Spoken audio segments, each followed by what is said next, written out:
الشيطان الرجيم. بسم الله الرحمن الرحيم.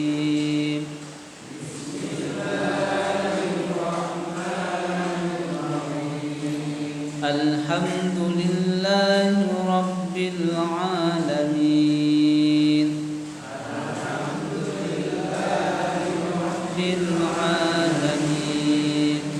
الرحمن الرحيم.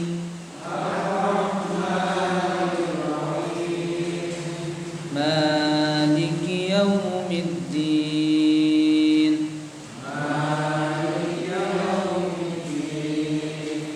إياك نعبد وإياك نستعين.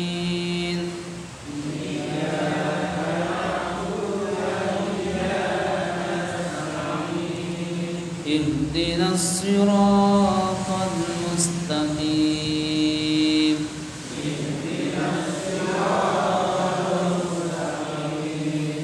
صراط الذين أنعمت عليهم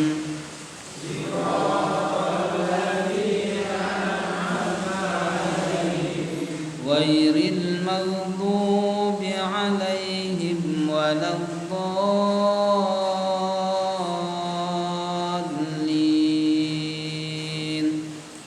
غير المغضوب عليهم ولا الضالين.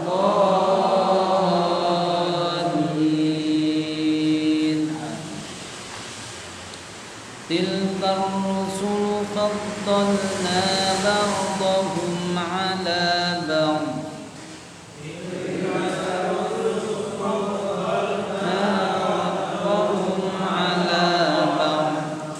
منهم من كلم الله ورفع بعضهم درجات. كلم الله ورفع بعضهم درجات.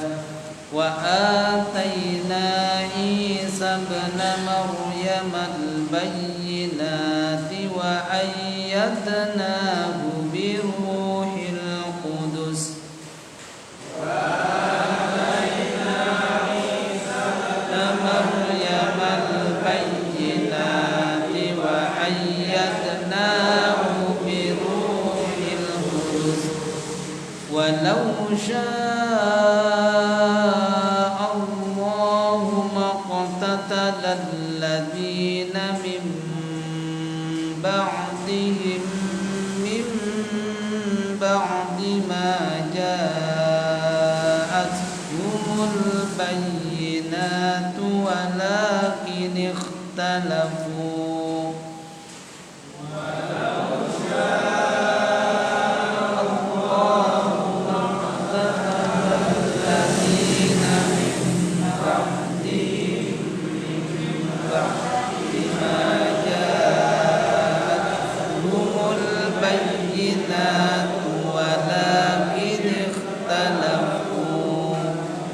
ولكن اختلفوا فمنهم من آمن ومنهم من كفر.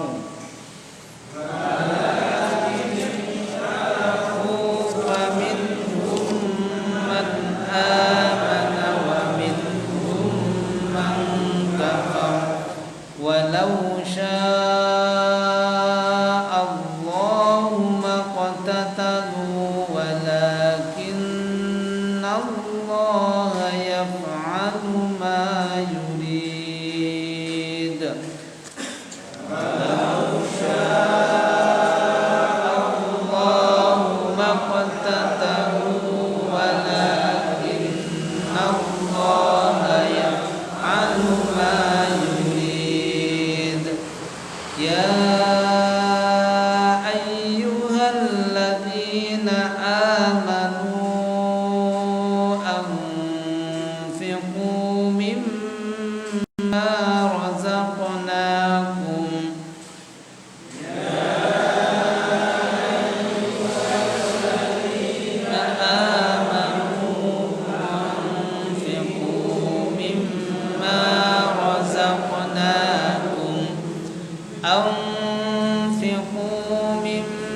mimma razaqnakum min qabli an ya'tiya yawmun la bay'un fihi wala khullatun wala syafa'ah. Anfiqu min qabli an ya'tiya yawmun la bay'un fihi wala wala syafa'ah wal kafiruna humuz zalimun wal kafiruna humuz zalimun.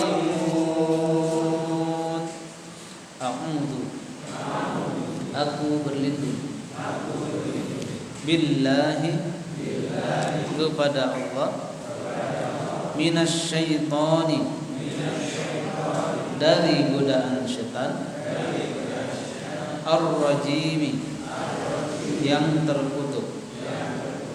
Tilka itulah ar-rusul para rasul, faddalna kami melebihkan ba'dahum sebagian mereka ala ba'din atas sebagian yang lain, minhum di antara mereka, man ada orang yang kallamallahu Allah langsung berbicara dengannya, wa rafa dan ada yang ditinggikan, ba'dahum dari sebagian yang lain,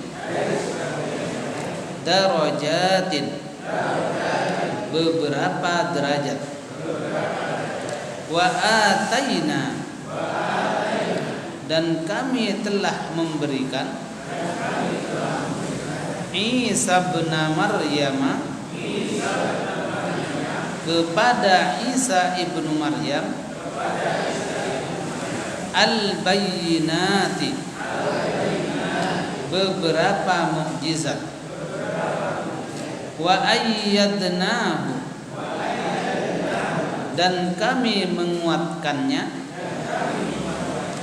biruhil qudusi dengan Roh Kudus, yaitu malaikat Jibril. Walau sya'allahu dan sekiranya Allah menginginkan, maqtatala tidaklah saling membunuh, alladzina orang-orang yang mim ba'dihim setelah mereka, mim ba'di sesudah, ma ja'athum datang kepada mereka, al-bayyinatu bukti-bukti yang nyata, walakin dan akan tetapi, ikhtalafu mereka berselisih, faminhum maka di antara mereka, man amana ada orang yang beriman, wa minhum dan ada di antara mereka, man kafara orang-orang yang kafir, walau sya'allahu dan sekiranya Allah mengkehendak, maqtatalu pastilah mereka tidak membunuh, walakinnallaha akan tetapi Allah, yaf'alu berbuat ma yuridu, apa yang dia inginkan. Ya ayyuhalladzina, wahai orang-orang yang amanu, beriman. Anfiqu, berinfaklah kalian. Mimma, dari rizki. Razaqnakum, telah rizkikan kepada kalian. Min qabli, sebelum. Ayyatiya, datang. Yaumun, suatu hari. La bay'un, tidak ada jual beli. Fihi, di dalamnya. Wala khullatun, dan tidak ada persahabatan. Wala syafa'atun, dan tidak ada penolong. Wal kafiruna, dan orang-orang yang kafir. Humudz zalimuna, mereka adalah berbuat zalim. Bismillahirrahmanirrahim. Alhamdulillah, wassalatu wassalamu ala Rasulillah wa ala alihi wa ashabihi wa man sanna bi sunnatihi ila yaumil liqa'i rabbih. Amma ba'du. Kepada ibu jamaah pengajian tafsir rahimakumullah, pertama puji dan syukur kepada Allah. Salawat salam kepada Nabi kita Muhammad sallallahu alaihi wasallam. Sebelumnya kita telah membahas tentang nabi-nabi pada Bani Israel, yang mana ditutup dengan kisah Nabi Daud membunuh Raja Jalut, yang mana mereka pasukan Talut, yang di situ ada Nabi Daudnya. Sebelum beliau itu berperang, mereka berperang. Terlebih dahulu mereka berdoa. Doa yang dipanjatkan kepada Allah adalah mohon perlindungan, ketetapan iman, kesabaran, dan agar supaya ditolong terhadap orang-orang yang kafir. Apa beliau mengatakan?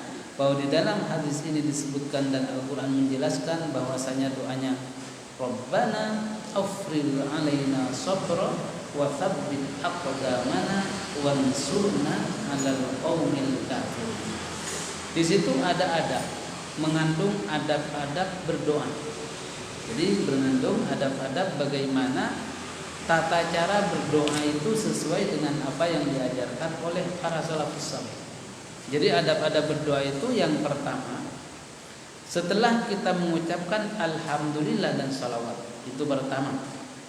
Ucapkanlah alhamdulillah, baik itu alhamdulillahirabbil alamin atau cukup alhamdulillah, kemudian bersalawat Allahumma sholli ala Muhammad, ya, dan sebangsanya. Itu pertama. Baru setelah itu sesuai dengan ayat ini dianjurkan kita berdoa melalui tawassul dulu.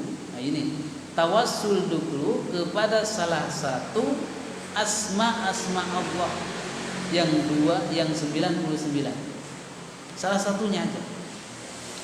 Apa di situ menandakan Rabbana? Berarti kan ya Rabb kami. Artinya kan tidak langsung doa berikanlah enggak, tetapi memuji dulu kepada Allah Subhanahu wa taala dengan menyebutkan sifat-sifat Allah yang mulia.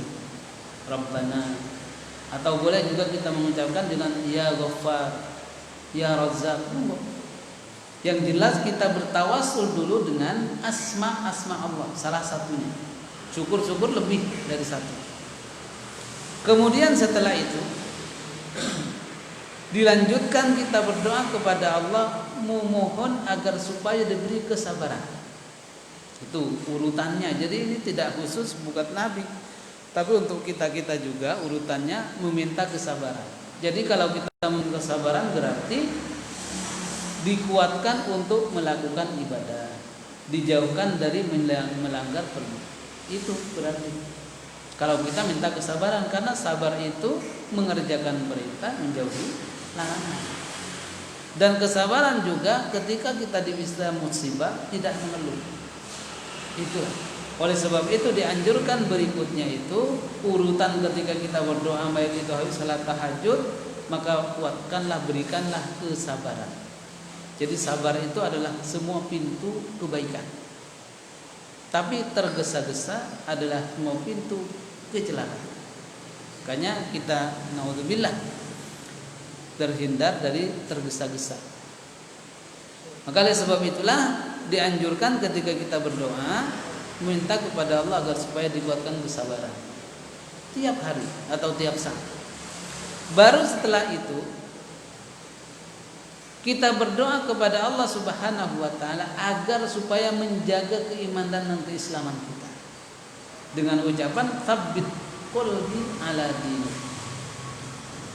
Wa tsabbit aqdamana itu sama seperti kita mengatakan wa tsabbit qulubana ala dinik. Hanya bahasanya, redaksinya berbeda, tapi maksudnya sama.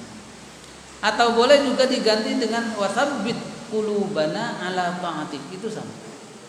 Model-model kayak gitu itu maknanya sama. Jadi tuangkanlah kesabaran, setelah itu kuatkanlah yang sudah kita dalam Islam ini, dalam iman ini, jangan sampai goyah. Baru setelah itu berdoa perlindungan. Wansurna 'alal qaumil kafirin itu bisa dimaknakan kita berlindung kepada semua yang tidak baik. Seperti nyata Allahumma inna na'udzubika minal hammi wal hazan. Itu sama. Perlindungan kepada Allah agar supaya dihindarkan karena hal-hal yang jelek. Jadi dari makna daripada wansurna 'alal qaumil kafirin. Yang jelek itu sifatnya apa? Rasa malas, rasa iri, rasa dengki, pokoknya terakhir sebelum terakhir itu naudzubillah itu semuanya. Naudzubillah apa gitu. Ya Allah, aku berlindung kepadamu dari kejelekan dan aku berlindung kepadamu dari mara bahaya. Semuanya naudzubillah itu terakhir. Itu intinya. Dan itu boleh dijabarkan sesuai hajat kita. Antara satu dengan yang lain kan berbeda, tapi redaksinya sama. Baru kemudian ditutup dengan salawat dan alhamdulillahirabbil alamin. Jadi kalau dalam hadis praktek ketika berdoa itu diawali dengan hamdalah, ditutup juga dengan hamdalah. Ya, itu intinya ketika berdoa itu ada hamdalah. Itu umumnya inti. Maka itulah yang diajarkan oleh Al-Qur'an di kita. Sehingga mereka walaupun jumlahnya kecil, mereka mempunyai kekuatan. Yang pertama yang dimiliki itu kalau dia mau menjadi panglima, sebenarnya syarat yang pertama adalah quwwatul akal. Kekuatan pikiran, akal itu cerdas. Jadi gak bisa jadi panglima tapi itu gak bisa. Nanti ketembak duluan dia mana. Karena kalau sudah panglima kena, itu yang lain kendor. Makanya ketika perang Uhud itu kan kena panglimanya itu, kemudian benderanya ininya ditebas, diambil oleh kirinya ditebas lagi. Itu bertujuan agar supaya mereka itu lemah kalau sudah panglimanya itu dibunuh, tapi mereka kuat. Kemudian di sini ada istilah yang sangat bagus. Kata mereka apa? Setelah berdoa kepada Allah Subhanahu wa taala, mereka mengatakan annal mauta ma'al izza khairum minal hayati ma'adzillah. Annal mauta ma'al izza khairum minal hayati ma'adzillah. Sesungguhnya hati meninggal kita itu dalam keadaan bagus, terhormat, itu lebih baik daripada hidup akan tetapi terhina. Subhanallah. Ini perkataan mereka. Panglima Talut itu mengatakan kepada anak buahnya itu, sesungguhnya mati yang mulia itu lebih baik daripada hidup tetapi dihina. Maksudnya begini, lebih baik saya mati dengan melawan Jalut yang dia arifkan daripada saya harus hidup tetapi dalam tindasan mereka. Itu. Dan inilah yang diajarkan Islam itu seperti itu. Jadi tidak boleh kalau masalah akidah itu gak boleh loyo. Ya wes aku manut, gak iso. Jadi kalau masalah akidah harus kuat. Jadi tidak boleh kita walaupun kerjasama ya gak apa-apa, gak iso. Kalau Islam sudah akidah itu harga mati, gitu kan? Tidak boleh kita lemas. Makanya salah satu fungsi untuk pengajian seperti ini menguatkan keimanan. Jangan sampai kita dengan adanya gesekan-gesekan dari yang lain lalu kemudian kita berpaling. Sehingga dengan adanya pengajian itu kuat. Walaupun orang itu mengajak untuk tidak melakukan apa yang pantasnya kita lakukan, maka kita jangan. Apalagi sekarang itu udah musim mau hampir Ramadan. Ini akan ada satu-satu jalan bagaimana Ramadan nanti itu tidak ramai seperti kemarin. Maka kita harus kuat. Bagaimana caranya kita itu untuk bisa memakmurkan masjid pada bulan Ramadan besok. Itu salah satunya, itu pasti ada cara. Nah, itu salah satu cara untuk melemahkan Islam. Jadi kalau masjid-masjid sudah sepi 2 kali, yang ketiga dan seterusnya itu insya Allah gak kurang lagi. Begitulah. Jadi sekarang itu banyak di tempat-tempat yang lain itu masih Jumatannya takut gitu ya. Terlalu takut itu gak boleh juga. Gitu kan? Kita kan udah baca ayat bagaimana ketika Allah menggambarkan orang dulu itu kena corona akan tetapi kemudian keluar dari desanya. Agar supaya dia selamat dari corona, akan tetapi di tengah jalan mati ini. Gitu? Maka itulah. Jadi kita biasa akan tetapi jangan sampai mereka. Itu kaitannya dengan manusia, tapi dengan Allah itu lebih utama. Begitu. Itu inti daripada apa pelajaran yang kemarin kita lakukan. Kemudian ayat yang ke-253 ini pembahasannya udah beda. Membahas tentang keutamaan antara rasul dengan rasul yang lain. Jadi keutamaan atau kelebihan bahasa kita, kelebihan antara rasul satu dengan rasul yang lainnya. Itu dipilih oleh Allah Subhanahu wa taala. Di mana kita tahu bahwasanya Qatadah mengatakan bahwa Allah itu memilih makhluk-makhluknya itu ada yang lebih. Memilih malaikat. Dari malaikat itu memilih paling bagusnya malaikat, yaitu malaikat Jibril. Begitu juga Allah memilih dari manusia itu orang yang mulia, yaitu Nabi Muhammad. Begitu juga memilih dari semua bulan yang ada 12 bulan itu, yaitu adanya bulan Ramadan dan bulan haram. Memilih juga di hari dari seminggu itu hari yang mulia, yaitu hari Jumat. Dan memilih dari malam-malam semua yang ada itu, yaitu malam Lailatul Qadar. Dan memilih tempat di muka bumi ini yang paling mulia, tidak ada kecuali masjid. Masjid bukan pasar. Yang paling baik, yang paling mulia yang Allah pilih melalui ayat-ayat Allah itu adalah tempat yang paling mulia adalah masjid. Kalau tempat yang paling mulia kosong, lalu di mana kita? Maka itu untuk semangat kita nanti bagaimana untuk memakmurkan masjid itu salah satunya harus ada. Gak bisa makmurkan masjid jarak jauh itu gak bisa. Saya doakan masjid itu langgeng, rawono wonge piye. Nah, udah ada kode. Monggo dinikmati dulu dengan bacaan doa terlebih dahulu. Bismillahirrahmanirrahim. Monggo Bapak Ibu.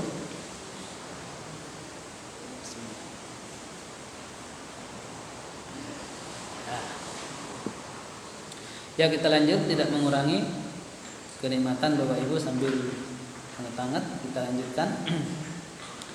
Allah Subhanahu wa taala setelah menjelaskan tentang nabi-nabi pada Bani Israel, maka ayat ini menjelaskan tentang antara nabi dengan nabi yang lainnya itu diberi oleh Allah kelebihan-kelebihan.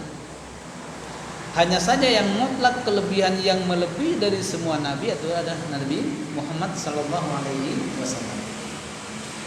Pertama, tilkar rusulu faddalnya.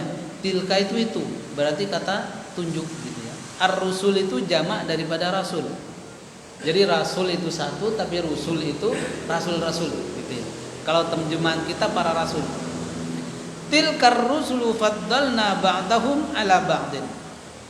Rasul-rasul itu kami, berarti Allah ya, kami telah memberikan kelebihan sebagian mereka dari yang lain. Jadi nabi-nabi itu mempunyai kelebihan dibandingkan dengan nabi yang lain.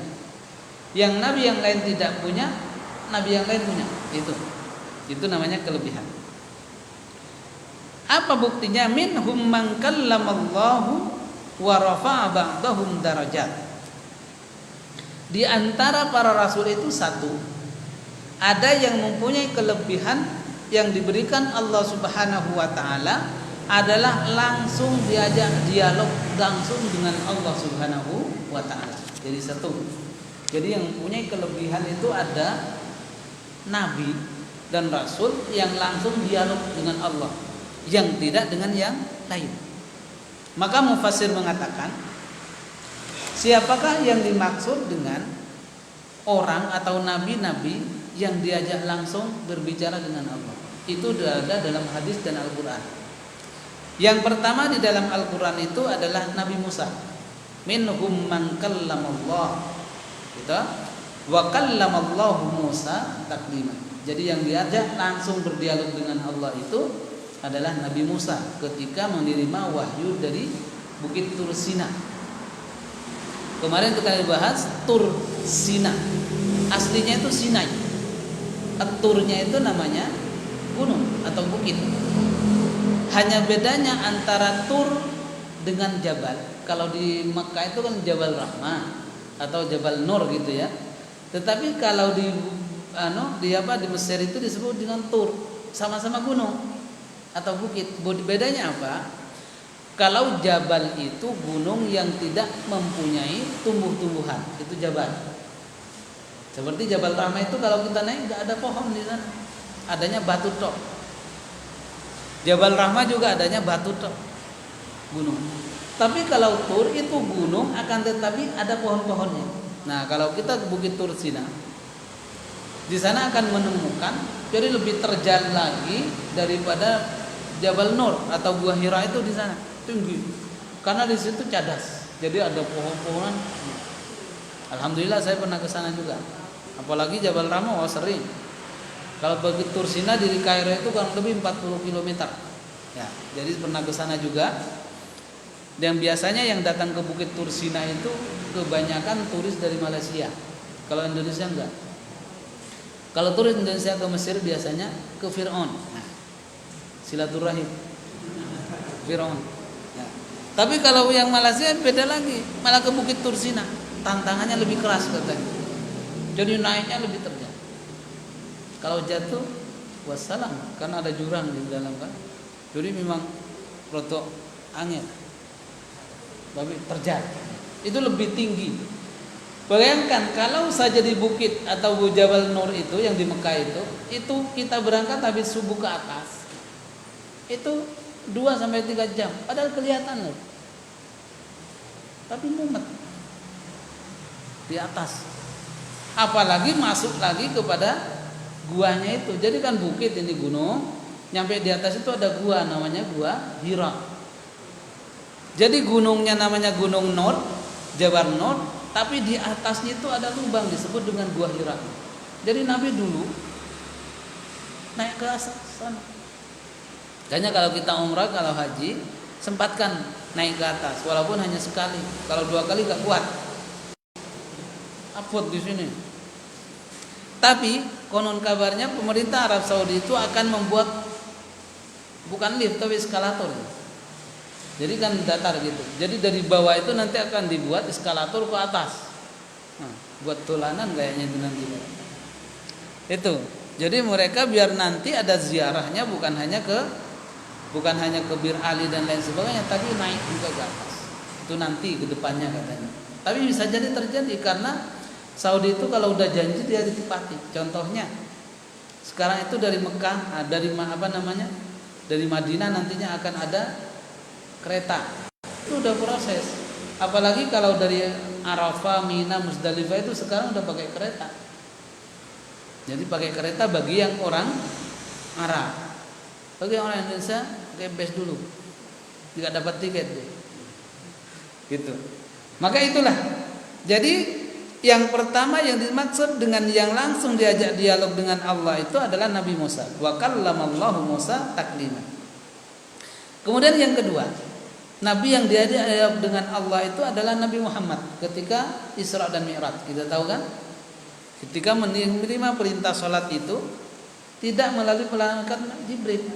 Jadi malaikat Jibril itu di bawah, nggak bisa langsung, nggak bisa, nggak nguping gitu, enggak. Malaikat Jibril nguping ya orang. Jadi murni Nabi langsung dengan Allah menerima salat 5 waktu itu. Kemudian yang selanjutnya juga Adam alaihissalam. Jadi ini menurut hadis dan Al-Quran yang langsung dialog langsung dengan Allah Subhanahu Wa Taala tanpa melalui malaikat Jibril itu yang pertama adalah Nabi Musa. Kemudian ada juga Nabi Adam, hadis dalam Tirmidzi, begitu juga Nabi Muhammad sallallahu alaihi wasallam waktu Isra dan Mi'raj. Itu berarti ada kelebihan dari para nabi itu yang langsung diajak dialog dengan Allah. Ya, dialog dengan Allah. Kalau Nabi Musa kan mintanya umatnya itu malah lain. Umatnya mau melihat Allah langsung. Jadi patenis mati benar. Gak kuat. Makamnya itu beda. Orang yang banyak yang ngeyel kok mau ketemu Allah ya piye. Iya tak? Jadi gak mampu, gak nyambung. Sehingga kalau ada orang baik kemudian dengan orang baik itu nyambung. Tapi kalau orang jelek orang baik gak nyambung. Diajak di masjid aja 1 jam udah garuk-garuk terus atau kemana gitu ya. Atau lengsan. Karena ini adalah merupakan pemberian dari Allah Subhanahu Wa Taala yang diberikan kepada kita. Maka itu yang pertama. Kan ada kan di masjid gak kuat, itu ada. Tapi kalau kita insya Allah kalau hanya setengah jam, 1 jam itu kuat. Nah, itu yang pertama. Kemudian yang kedua, Allah Subhanahu Wa Taala menjelaskan di dalam ayat ini apa? Wa rafa'a ba'dahum darajatin. Wa rafa'a ba'dahum darajatin. Sesungguhnya Allah itu mengangkat dari mereka derajatnya melebihi dari yang lain. Derajatnya. Salah satu yang dimaksud dengan ini adalah Nabi Ibrahim alaihissalam. Di dalam Al-Quran disebutkan dan juga dalam hadis alladzi ittakhadallahu khalila, di mana Nabi Ibrahim itu termasuk khalil. Khalil itu kekasih. Jadi namanya khalil dengan habib itu beda. Habib itu kekasih juga, khalil itu kekasih juga. Tapi kalau khalil itu adalah kekasih yang tidak ada satunya. Itu yang khalil. Sehingga mendapatkan khalil itu yang pertama Nabi Ibrahim, kedua Nabi Muhammad juga. Jadi Nabi Muhammad bukan hanya mendapatkan habib, tetapi habib iya, kemudian khalil juga. Subhanallah. Khalilullah, sering dengar kan? Khalilullah, kekasih Allah. Itu Nabi Ibrahim. Sehingga Nabi Ibrahimlah yang termasuk orang yang diberikan kelebihan. Begitu juga wa Idris. Nabi Idris juga derajatnya diangkat. Jadi Idris itu kan diangkat gitu ya. Kemudian yang diangkat juga derajatnya adalah Daud. Nabi Daud. Kenapa? Karena Daud itu mencakup alladzi atahu Allahu nubuwah wal malak. Karena Nabi Daud itu diangkat oleh Allah Subhanahu wa taala menjadi nabi dan rasul sekaligus menjadi raja. Itu kan jarang-jarang. Nabi Muhammad hanya nabi aja. Tetapi nantinya akhirnya Nabi Muhammad juga menjadi penguasa karena menjadi nabi pada saat itu. Jadi pemerintah tunggal. Begitu juga nabi yang lain tidak ada. Yang menjadi nabi dan rasul sekaligus raja itu adalah Daud, kemudian Nabi Sulaiman putranya.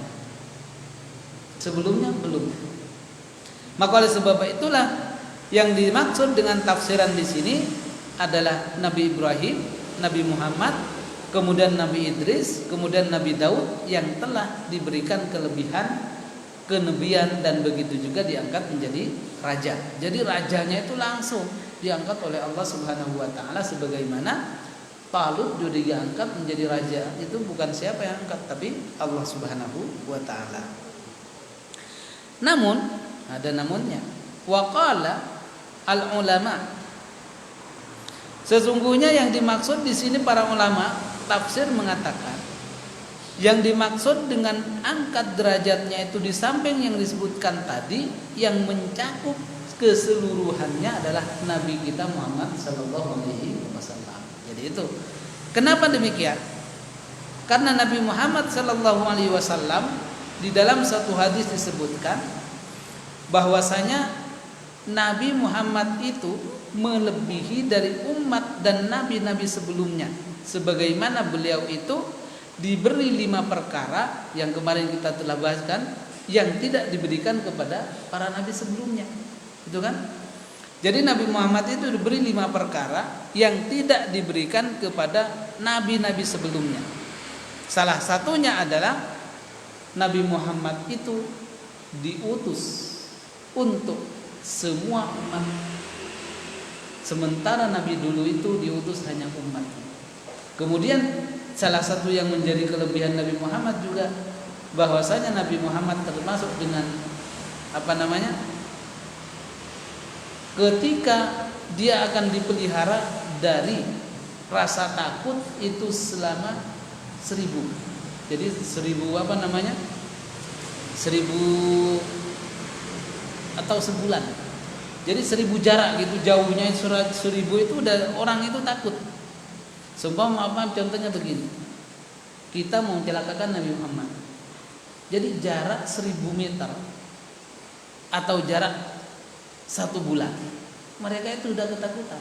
Padahal itu namanya yang dapat dengan kelebihan itu hanya Nabi Muhammad. Kalau nabi yang lain kan belum. Itu. Jadi orang mau musuh dengan Nabi Muhammad sebulan itu udah gak bisa tidur. Ketakutan dulu. Contohnya kan dulu pernah dibahas ya tentang masalah Abu Jahal. Pernah ya? Iya aja biar bertambung. Abu Jahal kan gitu. Abu Jahal pengen membunuh. Akhirnya pada saat perang Uhud, 1 bulan sebelum perang Uhud dia mimpi macam-macam. Waduh, tadi mah aku bermimpi digeret oleh Muhammad katanya. Gak iso turu dia. Akhirnya mau udah hari H, dia mau gak berangkat tetapi dipaksa sama si yang lain, abu-abu yang lain. Dia ajak, ayo, kalau cemen gue ya katanya. Wes walaupun berat aku berangkat. Akhirnya benar, nyampe di gunung dia Uhud, dipateni, digeret dianya. Nah ini Rasul. Gitu. Terus itu diangkat. Maka ini buktinya bahwasanya itu menandakan bahwa Nabi itu gak bisa dianggap remeh. Oleh orang-orang musuhnya saja udah ketakutan dulu. Betul.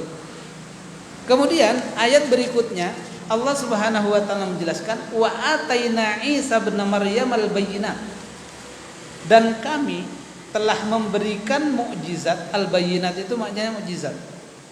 Beberapa mukjizat kepada Nabi Isa ibnu Maryam dan menguatkannya dengan melalui malaikat Jibril. Ini tafsirnya bagaimana? Sesungguhnya di samping Nabi Muhammad sallallahu alaihi wasallam yang mempunyai mukjizat ribuan, tapi juga Nabi Isa mempunyai mukjizat. Jadi mukjizat itu adalah kelebihan yang luar biasa yang diberikan kepada Nabi. Jadi ada namanya mukjizat, ada namanya irkhas, ada namanya maunah, ada namanya karamah. Itu mirip-mirip tapi beda. Ini kita bahas dikit-dikit sampai 8:30 tutup nanti. Biar tahu dulu. Jadi yang dimaksud ada mukjizat. Yang dimaksud dengan mukjizat itu adalah sesuatu yang di luar kemampuan manusia, akan tetapi khusus diberikan kepada nabi dan rasul. Itu mukjizat. Untuk mengalahkan musuh-musuhnya. Itu mukjizat. Jadi ini di luar kemampuan. Coba tongkat jadi ular itu kira-kira masuk akal? Enggak masuk. Adanya keimanan yang bisa. Begitu juga laut dibelah. dengan tongkat, itu mukjizat karena di luar akal manusia. Nabi Musa aja gak kebayang. Coba apalagi kita. Nabi Musa yang mukulkan tongkat itu gak sadar. Tadi apa yang enggak, pokoknya manut kepada Allah. Suruh pukul ke ya pukul ke. Akhirnya jadi baru, oh ini tujuannya. Gitu. Itu mukjizat. Kemudian di samping mukjizat itu ada namanya karamah. Karamah. Karamah itu adalah sesuatu yang luar biasa yang diberikan kepada orang soleh. Orang soleh. Contohnya, ada orang alim itu mempunyai kelebihan. Kalau ada orang datang berobat ke situ, tol mari, itu ada. Doanya manti, itu orang. Jadi karamah itu harus diberikan kepada orang yang alim, orang yang soleh, bukan kepada nabi. Salah satunya yang mempunyai karamah itu seperti contohnya Luqman Al-Hakim. Itu karamah semuanya. Karamahnya apa yang diberikan Allah kepada Luqman Al-Hakim? Salah satunya adalah ketika dia kan angun kambing. Angun kambing banyak. Tapi setelah angun kambing dengan teman-temannya itu, ketika di majelis seperti ini, omongannya itu memukau. Orang-orang pada mendengarkan. Akhirnya teman-teman angun kambingnya heran. Wah, cai apa kelebihannya ya kata. Padahal di sawah ya podo karo aku. Tapi ketika ceramah itu semua orang menganga, apa kelebihan dia? Maka menjawab, sebenarnya Luqman katanya temannya, apa sih kelebihanmu itu? Apa mengatakan dia? Yang pertama, aku itu kelebihannya tidak akan berbicara kecuali yang penting. Kalau kamu kan ngoceh aja katanya gitu. Kemudian yang kedua, aku itu amanah. Dipesani saudara ini. Gitu. Kemudian yang ketiga kata Luqman, sesungguhnya aku itu selalu menjaga diri dari perkara-perkara yang subhanallah. Tapi kalau kamu kan enggak. Jangankan yang subhat, haram menjadi makan. Maka ini yang membedakan. Bahwa pantaslah, ini adalah karamah. Tapi ada juga namanya maunah. Jadi maunah itu pemberian yang luar biasa di luar akal manusia, tapi diberikan kepada orang awam biasa. Orang awam. Banyak kelebihan. Sekarang udah ditutup oleh polisi. Itu di Jombang. Namanya busi apa gitu ya. Allah alam, coba bisa dicari di Google, yang jelas ada. Dia itu punya kelebihan, enggak punya apa-apa dia, tetapi orang berobat sama dia ini pentong dengan batu cilik, mari. Siapa Pak? Nah, itu dia. Itu orang awam tapi punya kelebihan itu. Dan dia bukan sulap, bukan apa lagi? Bukan sihir dan bukan lainnya. Itu hanya kelebihan, maunah namanya. Seperti Ustadz Janu. Coba kita baca doa seperti Ustadz Janu meruqyah orang, mana pasti kita banyak ikut edan juga. Tapi coba yang Ustadz Janu, bacakan orang pada menangis, keluar semuanya jin-jinnya. Itu kelebihan diberi Allah Subhanahu wa taala. Itu tampak. Itu adalah kelebihan yang diberikan Allah Subhanahu wa taala. Itu masuknya kepada maunah. Kemudian ada namanya irkhas. Pemberian yang luar biasa yang diberikan Allah kepada manusia, kepada orang yang masih belum jadi nabi waktu kecilnya. Itu irkhas. Jadi pemberian yang diberikan kepada anak kecil yang dia nantinya akan menjadi nabi. Contohnya apa irkhas itu? Nabi Muhammad pernah. Ya toh? Irkhasnya apa? Kelebihan Nabi itu sebelum beliau diangkat menjadi Nabi, kan beliau itu ada untanya Halimah Sa'diyah. Udah tua, kurus, mandekan gitu. Tetapi ketika ditunggangi oleh Nabi Muhammad jadi gemuk otomatis dan kenceng. Yang tadinya pasukannya udah duluan dikejar lewat. Coba. Termasuk juga maaf Halimatus Sa'diyah itu punya kambing kurus-kurus semua. Ketika datang Nabi semuanya itu mendol-mendol semuanya. Itu namanya irkhas. Pemberian yang di luar biasa, di luar kemampuan manusia yang diberikan kepada orang yang akan menjadi nabi. Nabi Isa juga kan? Nabi Isa bisa berbicara. Berbicaranya itu bukan mukjizat, tapi irkhas karena belum menjadi nabi. Nabi Isa kan pernah ngomong ketika ditanya oleh orang-orang Bani Israel, kamu itu siapa? Tanya kepada Maryam. Kemudian kata Maryam, kalau kamu pengen jelas tanyalah kepada bayi. Lalu kemudian bagaimana aku bisa bertanya kepada bayi? Tanya aja. Kemudian Nabi Isa menjawab bahwa aku itu adalah Abdullah. Ataniyal kitab wa ja'alani nabiyyan wa ja'alani mubarak. Sesungguhnya aku itu adalah hamba Allah yang nantinya akan menjadi nabi, bukan jadi Tuhan. Bukan salah nafsir. Nabi Isa kan gitu pengakuannya. Sesungguhnya aku itu adalah hamba Allah yang nantinya akan dijadikan nabi gitu. Dan aku akan berbakti kepada ibuku. Itu berbicara dengan itu. Itu namanya irkhas, bukan mukjizat karena sebelumnya. Kemudian ada juga namanya istidraj. Istidraj. Sesuatu kelebihan yang diberikan kepada orang fasik. Istidraj itu diulur-ulur dulu kemudian nanti sekaligus dijemplongkan. Itu namanya istidraj. Jadi kalau orang nakal, maaf orang nggak pernah salah, nggak mau kafir kan, tapi kok dia bejo terus,